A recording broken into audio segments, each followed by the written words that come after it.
হয়তো গিটুসি বাবু আছে তো।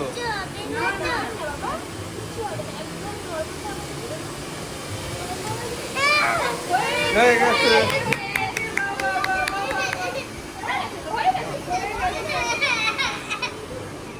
হ্যালো, গুড মর্নিং সবাইকে। আওয়ার লাইব্রেরির আর একটা নতুন ভিডিওতে সবাইকে স্বাগত। সবাই কেমন আছো? আশা করি ভালো আছো। আজকে আমরা সকাল সকাল রেডি হয়েছি, যাচ্ছি বোনের বাড়ি।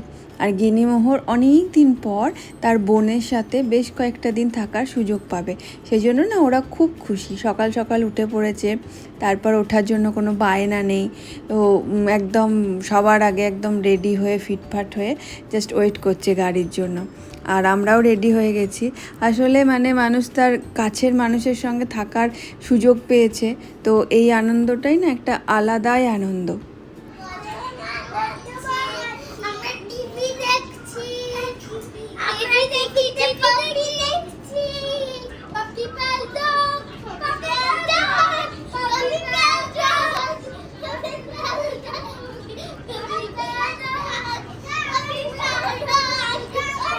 দেখি মোর সর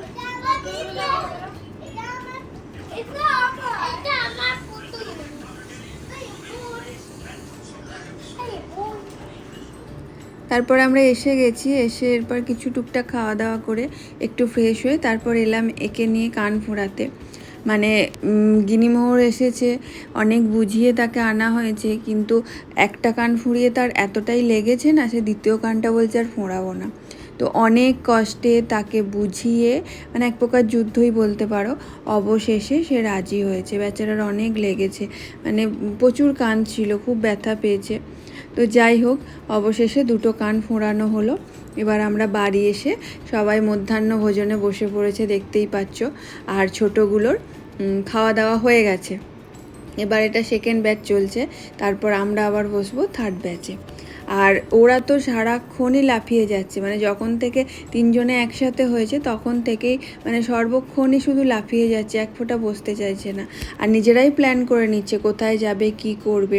আসলে না এই সাবলীল আনন্দটা আমাদের মধ্যে যেন মানে কোথায় হারিয়ে গেছে। আমরা মানে সংসারের দায়িত্ব কর্তব্যে জর্জরিত হয়ে গেছি, যার জন্য এই মন খোলা আনন্দটা না আমরা যেন এখন আর করতেই পারি না। এই বাচ্চাগুলোর মধ্যেই দেখি এবং দেখে সেটা আনন্দ পাই। আর এই হলো আমাদের খাবার। এবার একটু খাওয়া দাওয়া করে নিয়ে একটু রেস্ট নেব, তারপরেই আবার বিকেলে তাদেরকে নিয়ে বেরোতে হবে। তারা বলে দিয়েছে কোথায় কোথায় যাবে, তো সেই সমস্ত জায়গা তাদেরকে নিয়ে ঘুরতে যেতে হবে। তো এখানে এলাম মেঘনাথ সাহা পার্কে, ওরা একটু খেলবে, খেলে তারপর এখান থেকে আবার যাব বাড়ি। আর একটু মানে ফ্রেশ হব, রেডি হব, তারপর যাব আর একটা জায়গায়। তো তোমরা দেখতেই পাবে আমরা আবার কোথায় যাব। আর বোন এখানে ওর একটা বন্ধু পেয়েছে, তার সাথে গল্প করছে, আর বাচ্চাগুলো এধার ওধার ছুটে বেড়াচ্ছে। আর ওই যে নীল সাদা বিল্ডিংটা দেখতে পাচ্ছ, ওটা হচ্ছে বর্ধমান ইউনিভার্সিটির করেসপন্ডেন্স বিল্ডিং। তো চলো ওরা খেলাধুলা করুক, আমিও একটু এধার ওধার ঘুরি। আর ওদেরকে একটু খেয়ালও রাখতে হচ্ছে, এখানে অনেক বাচ্চা এসছে খেলাধুলা করতে, তো বাই চান্স কোথাও এধার ওধার চলে গেলে তখন আবার মুশকিল।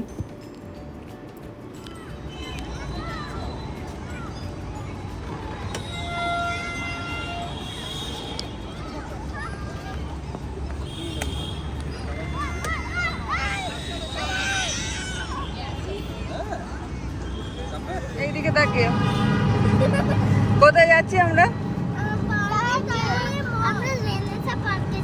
তারপরে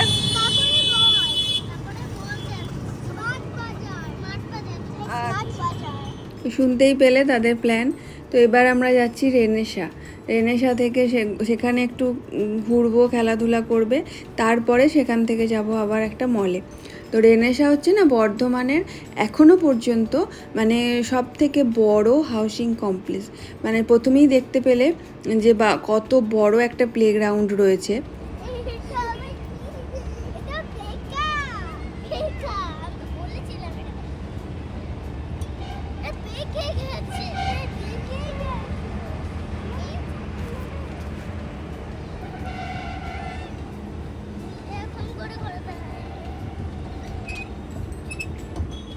যেটা বলছিলাম ভিডিওর প্রথমেই তোমরা দেখতে পেয়েছো যে এই কমপ্লেক্সের ভিতরে প্লেগ্রাউন্ডটাই কত বড়।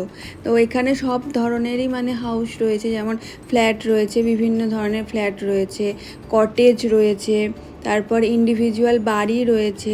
তো মানে বিশাল বড় এরিয়া নিয়ে এবং বাইপাসের একদম ধারেই, মানে লোকেশানটা এত ভালো।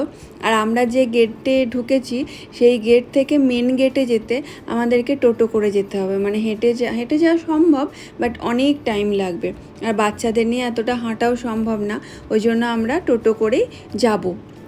মানে বিশাল বড় এরিয়া, বিশাল বড় একটা হাউসিং কমপ্লেক্স হচ্ছে বর্ধমানের রেনেসা। আর এখানে প্রচুর লোকজন থাকছে দেখছি, মানে অনেক লোকজন থাকছে, প্রচুর বাচ্চা খেলাধুলা করছে, তো বেশ ভালো লাগছে। আর গ্রীষ্মের দিনে না যত রোদটা পড়ে আসে তত বেশ এই ধরনের জায়গাগুলোতে ঘুরতে ভালো লাগে।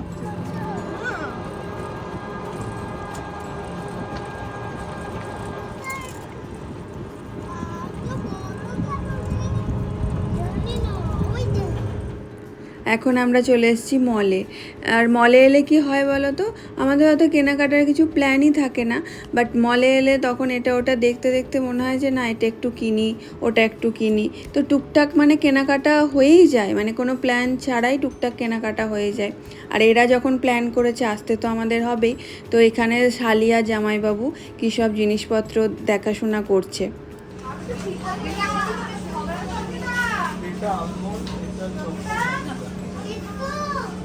চল, তো বোনের সমস্ত কেনাকাটা কমপ্লিট হয়ে গেছে, এবার ওরা মানে বিলিং কাউন্টারে দাঁড়িয়েছে, আর এরা তো সর্বক্ষণ লাফিয়েই যাচ্ছে। এবার বাড়ি ফিরতে হবে। আর এই হলো আমাদের বর্ধমানের কার্জন গেট। তো এখানেও বুনি কী সব কিনছে, আমি বললাম তাহলে এখানটা একটু দাঁড়াই। তো একদম মানে এবার বাড়ি ফিরতেই হবে, অনেক রাত হয়ে গেছে, আমরা অনেকক্ষণ বেরিয়েছি বাড়ি থেকে, মোটামুটি 5-6 বার ফোন এসে গেছে কখন বাড়ি যাব।